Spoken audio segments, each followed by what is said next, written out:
Efendimiz Aleyhisselam'ı hatırlayın. Bak hanımlarına davranış şekline bak. Çekiciliğini kaybetmemesi için hanımına nasıl davranıyor? Muhammed Aleyhisselam Ayşe annemizle koşu yarışı yapıyor. Koşu yarışından bir tanesini Efendimiz Aleyhisselam kazanıyor. Birkaç ay sonra bir daha yarışa giriyorlar koşuyu. İlk yarışı Ayşe annemiz kazanıyor. İkinci yarışı Muhammed Aleyhisselam kazanıyor. Koşu yapıyorlar. Peygamberimizin de yaptığı sporlar vardı biliyorsunuz. At binme, deve binme, atıcılık, yüzme, koşma, güreş. Bunlar Peygamberimizin yaptığı sporlardır. Ayşe annemizle hanımıyla koşu yarışı yapıyor. Aranızdan kaç tane adam hanımıyla koşu yarışı yaptı? Yok. Siz anca pes yarışı yapın. Hanımınızla pes oynayın. Koşu yarışı yok sizde.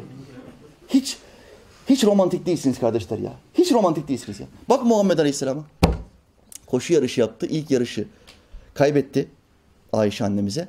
İkinci yarışı kazandı. Peşinden bir şey söyledi. Ya Ayşe, yarışı ben kazanmamın sebebi şu göbeğindeki fazlalıktır. Şişmanlamış Ayşe annemiz. Biraz göbek çıkmış. Çıkınca ne söylüyor? Sen göbekli kadınsın artık ben seninle beraber olmam. Bir an evvel boşanma işlemlerine başlayalım falan demiyor.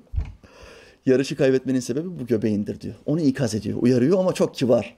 Muhammed Aleyhisselam'ın uyarı şekline bakın. Çok kibar, çok ince. Kaybettin, kaybetmenin sebebi işte bu göbeğindir diyor. Kocanın karısına davranma şekli. Ama şimdi kocalar ne yapıyor? Modern kocalar çalışmak zorundasın. Bu ailenin yükü sadece bana mı ya? Sen de çalışacaksın diyor. Karısını çalışmaya zorluyor. İslamiyet'te eve bakma yükümlülüğü, evin bütün ihtiyaçlarını giderme yükümlülüğü erkeğin sırtına verilmiştir. Allah erkekleri hanımları üzerine yönetici ve koruyucu olarak tayin etmiştir. Ayettir. Yönetici ve koruyucu. Koruyucu ne demek? Bütün ihtiyaçlarını, onun ve çocuklarının bütün ihtiyaçlarını sen karşılayacaksın. Dışarıda çalışmaya ihtiyacı olmayacak, kimseden bir şey istemeye ihtiyacı olmayacak. Allah bu yükü bizim sırtımıza vermiştir. Ama erkekler ne yapıyor şimdi? Ya işte evi yaparken, yuvayı kurarken borç altına girdim, sen de bana yardımcı ol. Sen de bir işe gir diyor. Kadını çalışmaya zorluyor. İngiliz bilim adamları araştırma yapmışlar. Bakmışlar ki çalışmak zorunda olan kadınlar, çalışan kadınlar psikolojik olarak ve fiziki olarak erkeklerden çok daha erken yaşlanıyor. O baskıyı, o dışarının baskısını kaldıramıyor. Erkeklerden çok daha kolay bir şekilde psikolojileri arızalanıyor. Fiziki güzellikleri daha kolay bir şekilde yıpranıyor. İslam, fıtrat İslam diyor. Muhammed Aleyhisselam ne söyledi? Hazreti Ali Efendimizle Fatıma'yı evlendirirken. Allah onlardan razı olsun. Ya Ali, ya Ali. Evrensel bir kaide. Evin bütün dış işleri sana aittir. Evin bakımı, evin gelirleri, evin giderleri bunların tamamını sen halledeceksin. Dış işler sana aittir. Ya Fatıma, evin bütün iç işleri sana aittir. Temizliği, düzenlemesi, bakımı, çocuklara bakmak bunların tamamı sana aittir.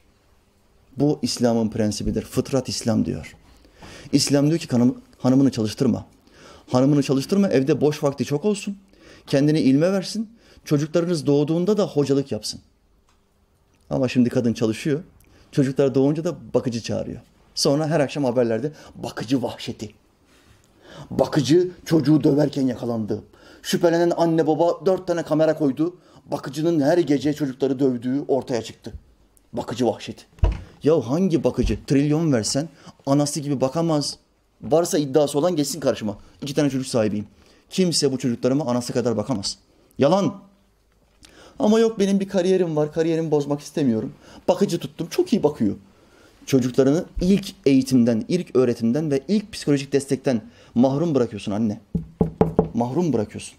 Bu çocuklar da yarın öbür gün anne sevgisinden, anne merhametinden yoksun olma sebebiyle ileride bir arıza, psikolojik arıza çıkarsa bunun en büyük sorumlusu sensin anne. Sensin.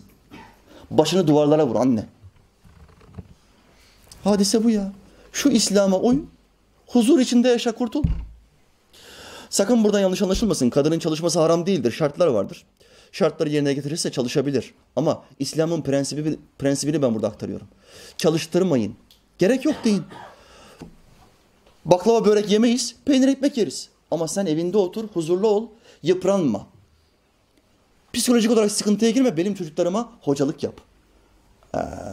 O bebeklerin ilk Kur'an eğitimini, ilk dua eğitimini sen vereceksin. Bakıcı verir mi? Bakıcı Ay sonunda alacağı 2500-3000 TL'ye bakar. Çocuğa inna atayna kulu vallahu öğretir mi? Fırça yemekten korktuğu için öğretmez. Benim ilk dualarımı Kur'an kursu hocam öğretmedi, anam öğretti. Gel bakayım karşıma. Sen ne istiyorsun bu akşam? Anne irmik helvası istiyorum. Söylemesi ayıp değil, irmik helvasına bayılırım. Çok severim. Ne istiyorsun evladım? İrmik helvası istiyorum anne. Heh, geç bakayım karşıma. Oku bakayım.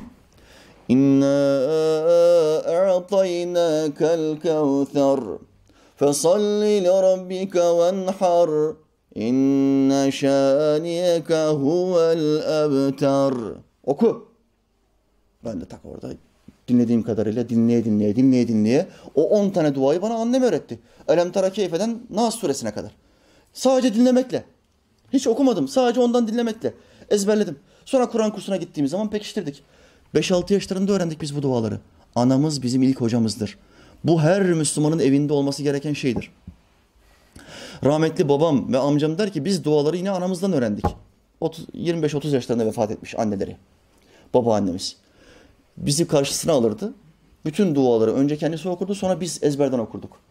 İlk hocadır, ilk mürşittir bu anne. Mürşid ona anneyi kaldırdılar, köle anneye çevirdiler.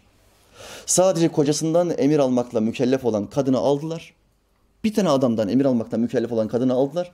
10 tane patronun ağız kokusunu çekmek zorunda olan modern bir köle haline getirdiler. İşte Batı'nın modernizmi. Batı'nın algı operasyonu. Allah-u Teala bu erkeklerimize, bu kadınlarımıza izan versin, hidayet versin. Amin ya mu'in. Vaktin var mı kardeşim?